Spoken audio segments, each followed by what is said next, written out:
வணக்கம் நண்பா. இந்த வீடியோ நம்ம எதை பற்றி பார்க்க போகிறோம் அப்படின்றத பார்த்தீங்கன்னா, அப்பாச்சி 2011 வரைக்கும் வந்த மாடலில் வந்து கிராஸ் பேர் எப்படி இருக்குன்னு பார்த்தீங்கன்னா, நார்மல் 100 சிசி கிராஸ் பேர் மாதிரி பெருசாக கொடுத்துருப்பாங்க.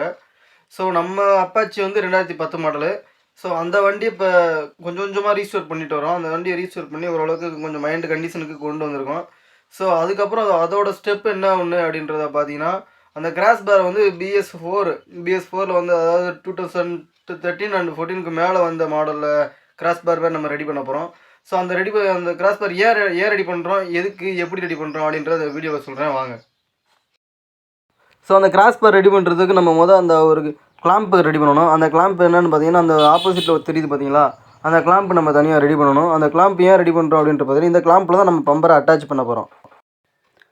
அடுத்த ஸ்டெப் என்னென்னு பார்த்தீங்கன்னா, நம்ம அந்த நேராக வச்சுருக்க கிளாம்பை வந்து அதை பெண்டு பண்ணி பாஸ் ஷேப்பில் கொண்டு வரணும்.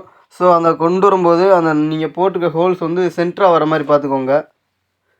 அதை எப்படி வளைச்சி கொண்டு வராங்க பாருங்கள், இப்படி தான் வளைச்சி கொண்டு வரணும். உங்கள்கிட்ட வேறு மெத்தட் நீங்கள் யூஸ் பண்ணணும்னா யூஸ் பண்ணிக்கோங்க. நம்ம பக்கத்தில் இருந்த மெத்தட் இதுதான். இதை வச்சு நாங்கள் யூஸ் பண்ணி அந்த ஷேப் கொண்டு வரோம் நாங்கள். கைஸ், இப்போ நம்ம அந்த சேஃப் கொண்டு வந்தாச்சு. இதே மாதிரி நீங்கள் சேஃப் கொண்டு வந்து இதே மாதிரி ஒரு கிளாம்பு 4 கிளாம்பு நீங்கள் ரெடி பண்ணி வச்சுக்கோங்க. அந்த 4 கிளாம்புமே ரெடி பண்ணியாச்சு. அந்த ரெடி பண்ண கிளாம்பு வந்து பார்த்தீங்கன்னா, நீங்கள் அந்த பம்பரில் போட்டு அந்த சேஸில் வந்து லைட்டாக வச்சு பார்த்துக்கோங்க, உங்கள் அளவு கரெக்டாக இருக்கா அப்படின்றத. கரெக்டாக இருந்துச்சுன்னா அதுக்கப்புறம் நீங்கள் ஃபுல் வெல்டிங் பண்ணி ஸ்ப்ரே பண்ணிடுறதான், அவ்வளோதான்.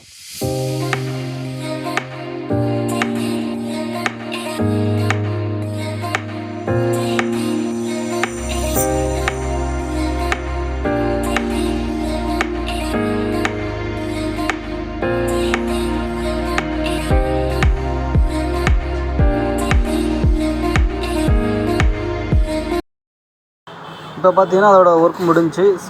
ஃபைனல் வியூ இதான் பார்த்துக்கோங்க. BS6ல் இருக்க மாதிரி BS4ல் இருக்க மாதிரி இப்போ இருக்கா. நம்ம இதை எங்கே ஃபிக்ஸ் பண்ணோம் அப்படின்றத பார்த்தீங்கன்னா, அண்ணாமலை கிரில் காடி அண்ட் வெல்டிங் ஒர்க்ஸ் இங்கே தாங்க நம்ம வந்து இதை ஃபிக்ஸ் பண்ணோம். இது எக்ஸாக்டாக எங்கே இருக்குது அப்படின்றத பார்த்தீங்கன்னா, அருப்புக்கோட்டை டு திருச்சுழி மெயின் ரோட்டில் தான் இருக்குது. முன்னாடி வந்து பாரத் பெட்ரோலியம் அது பக்கத்தில் தான் இருக்குது.